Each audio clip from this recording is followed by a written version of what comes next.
High বন্ধুরা, আজকে আমি আবার চলে এসেছি নতুন একটা ভিডিও নিয়ে।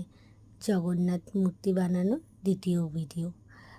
তোমরা হয়তো সবাই আমার আগের ভিডিও দেখেছো।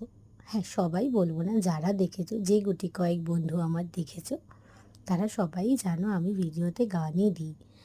আমি আসলে ভয়েস ওভারটা দিতে খুব একটা পারি না, তো তাই গানটাই দিই। কিন্তু আজকে জগন্নাথ দেবের রং করার ভিডিওটা না 2 মিনিট হয়ে গেছে, তাই দেখলাম ইউটিউব আর যথারীতি গান অ্যাড করতে দিল না।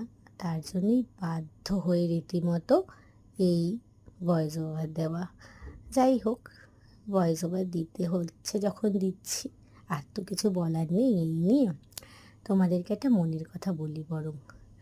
এই যে দীঘায় যে নতুন জগন্নাথ মন্দির উদ্বোধন হয়েছে, জানো তো আমার খুব যাওয়ার ইচ্ছে ছিল, কিন্তু বিভিন্ন কারণে যাওয়া হলো না।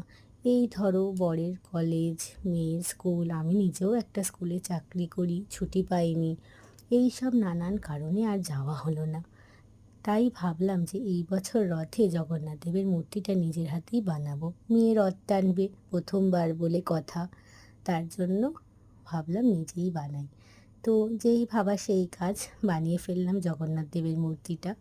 এখনও তোমার বলরাম দেব, সুভদ্রা দেবীর মূর্তি বাকি আছে বানানো।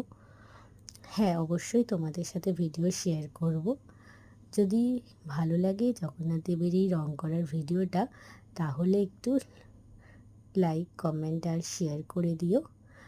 আর কমেন্টে অবশ্যইভাবে জয় জগন্নাথ, জয় জগন্নাথ লিখে যেও। তোমাদের রথযাত্রা খুব ভালো কাটুক, আমার শুভকামনা রইল। Tata, bye bye, thank you.